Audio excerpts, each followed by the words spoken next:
Praise the Lord. கிறிஸ்து இயேசுவின் நாமத்தினாலே உங்களுக்கு என்னுடைய அன்பின் வாழ்த்துக்கள். இந்த நாளிலே உங்களை சந்திப்பதிலே மிகுந்த மகிழ்ச்சி அடைகிறேன். கர்த்தர் தாமே நம்மை ஆசீர்வதிப்பாராக. 2 சாமுவேலின் புஸ்தகம் 22வது அதிகாரம் அதனுடைய 5வது வசனத்தை வாசித்து நாம் தியானிக்கப் போகிறோம். மரண அலைகள் என்னை சூழ்ந்து கொண்டது. மரண அலைகள் என்னை சூழ்ந்து கொண்டு துர்ச்சன்ன பிரவாகம் என்னை பயப்படுத்தினது. மரண அலைகள் அப்படின்னு சொல்லப்பட்டிருக்குது. அலைகள் அப்படின்னாக்க ஒன்று அல்ல, ஒரு அலை வந்து போகிறதல்ல, மரண அலைகள். அப்போது பல நேரத்திலையும் இந்த தாவீதினுடைய வாழ்க்கையில் மரணத்துக்குரிய போராட்டங்கள் நடந்திருக்கிறது. அவருடைய ஆரம்ப காலத்திலிருந்து அவருடைய ராஜாவாக அபிஷேகம் பண்ணப்பட்ட அல்லது அவர் ராஜாவான பிற்பாடு கூட அவருடைய வாழ்க்கையில் பலவிதமான மரணத்தினுடைய அலைகள் வந்து சூழ்ந்ததை நாம் பார்க்க முடிகிறது. அந்த மரண கட்டுகளிலிருந்து அவரை விடுதலை ஆக்குனது யார் என்று சொன்னால் சர்வ வல்லமையுள்ள தேவன். அதுக்கு கீழே பார்த்தீங்கன்னா 7வது வசனம், எனக்கு உண்டான நெருக்கத்தில் கர்த்தரை நோக்கி கூப்பிட்டு. பாருங்க, அந்த மரண அலைகள் வருகிற நேரத்தில் அவர் ஒரு ராஜாவாக இருந்தாலும் அவர் ஆண்டவரை நோக்கி கூப்பிட்டிருக்கிறார். இன்றைக்கு உங்களுடைய வாழ்க்கையில் வியாதி வந்து இந்த வியாதி நிமித்தம் நான் மரித்து போய் விடுவேன் என்று சொல்லி பயந்து கொண்டிருக்கிறீர்களா? அல்லது இந்த குடும்ப சூழ்நிலைகள் என்னை மரணத்துக்கு நேராக இழுத்து கொண்டு போகிறது என்று சொல்லி பயப்படுகிறீர்களா? இப்படிப்பட்ட சூழ்நிலைகளில் இருந்து உங்களை விடுவிப்பதற்கு ஒரு தெய்வம் இருக்கிறார். ஒருவேளை வியாதி, குடும்ப பிரச்சனைகள், கடன் பிரச்சனைகள், இல்லையா, ஏதோ ஒன்று நிமித்தமாக மரணத்தின் அலைகள் உங்களை வந்து மோதிக்கொண்டே இருக்கிறது. இந்த சிந்தனைகள் உங்களை வந்து தாக்கி கொண்டே இருக்கிறது. இப்போ என்ன செய்வதென்று தெரியாமல் திகைத்து போய் நிற்கலாம். நான் உங்களுக்கு சொல்லுகிறேன், இங்கே ஆண்டவர் சொல்றார் பாருங்க, எனக்கு உண்டான நெருக்கத்திலே கர்த்தரை நோக்கி கூப்பிடணும்.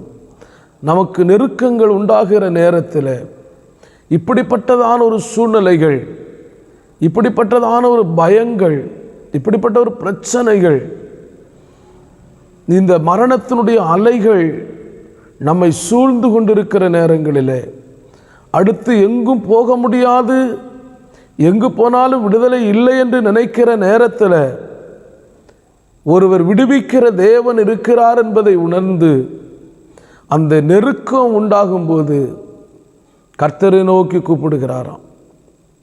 கர்த்தரை நோக்கி கூப்பிடுகிறார். பாருங்க, தேவனை நோக்கி அபயமிட்டேன். பார்த்தீங்களா? அந்த நெருக்கம் வருகிற நேரத்தில் தேவனை நோக்கி அபயமிடுகிறார்.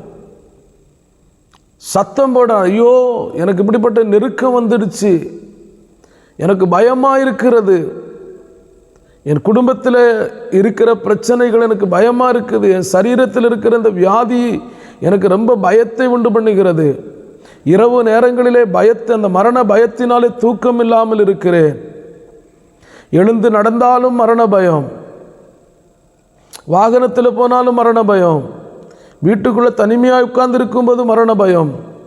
இப்படிப்பட்ட ஒரு போராட்டத்துக்குள்ளே நான் வாழ்ந்து கொண்டிருக்கிறேன். இதிலிருந்து யார் என்னை விடுவிக்க முடியும், யார் என்னை காப்பாற்ற முடியும் என்று சொல்லி திகைத்து கொண்டிருக்கிற அருமை நண்பனே, இங்கே சொல்லப்படுகிறது, அவருக்கு உண்டான நெருக்கத்தில் யார் யாரையோ நீக்கு அபயமிட்டு கொண்டிருக்கிறாயா? யார் யாரையோ தேடி போய், ஐயோ நீங்கள் எனக்கு இதிலிருந்து விடுதலை வாங்கி கொடுப்பீர்களா, அல்லது எனக்கு இதிலிருந்து ஒரு சமாதானத்தை நீங்கள் கொடுப்பீங்களான்னு சொல்லி யாரையோ ஒருத்தவங்களை தேடி போகிறீங்களா? நான் சொல்லுகிறேன், நெருக்கத்தில் இப்படிப்பட்ட வேதனைகள் வரும்போது கர்த்தரை நோக்கி பாருங்க. அந்த பயத்தை மாற்றுகிறது கர்த்தர். அந்த பயத்திலிருந்து விடுதலை தருகிறவர் கர்த்தர். அந்த பயத்திலிருந்து உங்களை பாதுகாக்கிறவர் கர்த்தர்.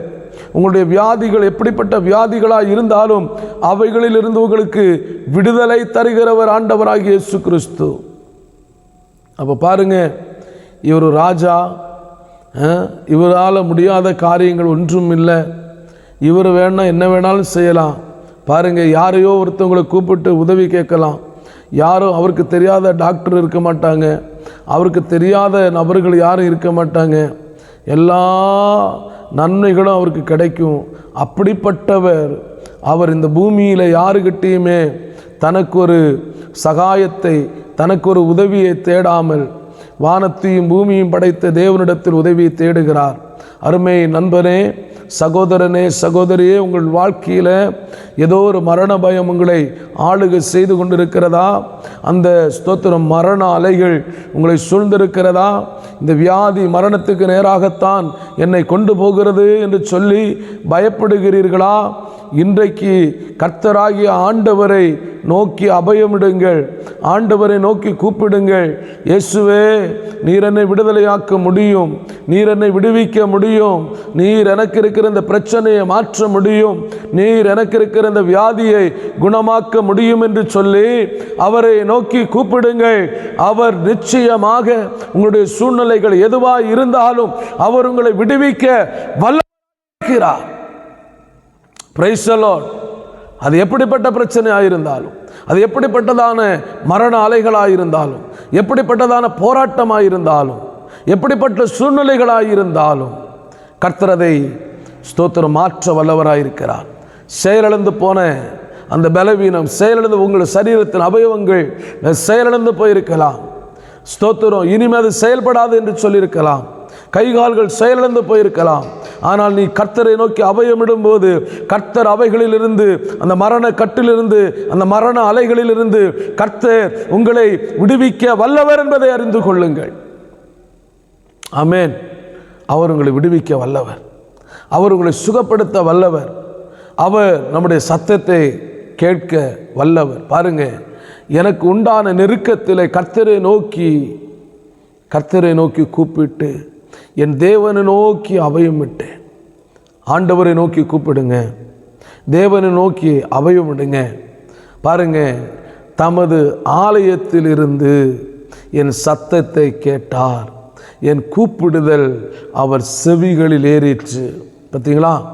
நீங்கள் சில நேரங்களிலே கஷ்டப்படுகிற நேரத்தில், வேதனைப்படுகிற நேரத்தில் யாரும் உங்களுடைய சத்தத்தை கேட்க மாட்டாங்க, யாரும் உங்களுக்கு செவி சாய்க்க மாட்டாங்க. ஆனால் செவி சாய்க்கிற ஒருவர் இருக்கிறார், உங்கள் சத்தத்தை கேட்கிற ஒருவர் இருக்கிறார். ஒருவேளை இந்த செய்தியை பார்க்கும்போது கூட உங்களுடைய உள்ளங்கள் உடைந்து போய், ஐயோ என்னுடைய சத்தத்தை, என்னுடைய கூக்குரலை யாரும் கேட்கவில்லை என்று சொல்லி வேதனைப்பட்டு கொண்டு இருக்கிற அருமை நண்பரே, இப்பொழுது நீ இதுவரைக்கும் கூப்பிட்ட மனிதர்கள் உனக்கு உதவி செய்யாமல் இருக்கலாம். ஆனால் இன்றைக்கு நான் சொல்லுகிறேன், சர்வ வல்லமையுள்ள தேவனாகிய கர்த்தர் நீங்கள் கூப்பிடும்போது, நீங்கள் அபயமிடும்போது, நீங்கள் கூக்குரலிடும்போது கர்த்தர் உங்கள் சத்தத்தை கேட்டு கேட்கிறவர் உங்களை விடுவிக்க வல்லவராயிருக்கிறார். கேட்கிற தேவன் உங்களை விடுவிக்க வல்லவராயிருக்கிறார். உங்கள் வாழ்க்கையில் இருக்கிற பயம் இன்றைக்கு மாறப்போகிறது. இன்றைக்கு இருக்கிற அந்த மரண பயத்தை கர்த்தர் மாற்றப் போகிறார். உங்களுக்குள்ள உங்களை ஸ்தோத்திரம் அலக்கழித்து கொண்டிருக்கிற அலை போல, எப்பொழுதும் அந்த ஸ்தோத்திரம் அலைக்குள்ள உங்களை இழுத்து செல்லுகிறது போல இருக்கிற அந்த சூழ்நிலைகள் மாறப்போகிறது. உங்களுடைய நல்ல சிந்தனைகளை மறைத்து போகிடுகிறது அந்த மரண அலைகள். எதையும் யோசிக்க முடியல, எதிர்காலத்தை குறித்து யோசிக்க முடியல, பிள்ளைகளை குறித்து யோசிக்க முடியல, அடுத்த ஸ்டெப் எடுத்து வைக்க முடியல. ஏன்னா எப்பொழுதும் உங்களுக்குள்ள அந்த மரண பயம் வந்துட்டே இருக்கிறது. அருமை கர்த்தருடைய பிள்ளையே, இன்றைக்கு எந்த சூழ்நிலையில் இருந்தாலும் உங்கள் சூழ்நிலைகளை மாற்றி உங்களை ஆசீர்வதிக்கிறவர் சர்வ வல்லமையுள்ள தேவன். அவர் ஒருவரே உங்களை மாற்ற முடியும். அவர் ஒருவரே உங்களை விடுவிக்க முடியும். அவர் ஒருவரே உங்களை சுகப்படுத்த முடியும். அவர் ஒருவரே உங்கள் வியாதிகளை குணமாக்க முடியும். அவரால் மட்டும்தான் முடியும். ஆமென். அந்த தேவனாகிய கர்த்தர் இன்றைக்கு நீங்கள் இருக்கிற இடத்தில் உங்களோடு கூட பேசிக் கொண்டிருக்கிறார். ஏதோ ஒரு பயம் உன்னை தாக்கி கொண்டிருக்கிறது, ஏதோ ஒரு திகில் உன்னை தாக்கி கொண்டிருக்கிறது. ஏதோ ஒரு போராட்டத்துக்குள்ளே நீங்கள் வாழ்ந்து கொண்டிருக்கிறீர்கள். மன நிம்மதி இல்லாமல் நீங்கள் வாழ்ந்து கொண்டிருக்கிறீர்கள். வாழ்வு பிடிக்காமல் வாழ்ந்து கொண்டிருக்கிறீர்கள். வாழவே பிடிக்கவில்லை. இன்றைக்கு கர்த்தர் உங்களை விடுவிக்க போகிறார். எத்தனையோ இடத்துக்கு போயிட்டோம், எத்தனையோ பேரை கூப்பிட்டுட்டோம், எத்தனையோ பேர் ஆராதிச்சிட்டோம், விடுதலை இல்லை. இயேசுவை ஒரே ஒரு முறை நீங்கள் ஆராதித்து பாருங்கள். இயேசுவினிடத்தில் ஒரே ஒரு சான்ஸ் கூப்பிட்டு பாருங்க. ஒரே ஒரு முறை கூப்பிட்டு பாருங்க. ஆண்டவரே, எஸ்ஸப்பா, என்னுடைய இந்த பயத்தை மாற்றுங்கன்னு சொல்லி பாருங்க. சொல்லி பாருங்க. இயேசு உங்களை விடுவிக்க வல்லவர். எப்பேற்பட்ட சூழ்நிலையிலையும் இயேசு விடுவிப்பார். அந்த தெய்வத்தை ஆராதித்து அவருடைய நாமத்தை மகிமைப்படுத்துங்க. கர்த்தர் உங்களுடைய மரண அலைகளிலிருந்து உங்களை விடுவித்து காக்கப் போகிறார். அந்த பயங்கள் உங்களை விட்டு விலகப் போகிறது. உங்கள் குடும்பத்தை விட்டு விலகப் போகிறது. கண்களை மூடி ஜெபிப்போம். பரலோகத்தின் நல்ல தகப்பனே, இந்த சத்தத்தை கேட்டவர்கள் யாராவது மரணத்தின் பயத்தில் இருப்பார்கள் என்று சொன்னால் அவர்களை கர்த்தர் விடுதலையாக்கும், சுகப்படுத்தும், பலவீனங்களை மாற்றி போடும், சமாதானத்தை கொடும், பாதுகாத்து கொள்ளும், சுகவாழ்வை கொடும், ஆசீர்வதியும். இயேசு நாமத்தில் பிதாவே, ஆமென்.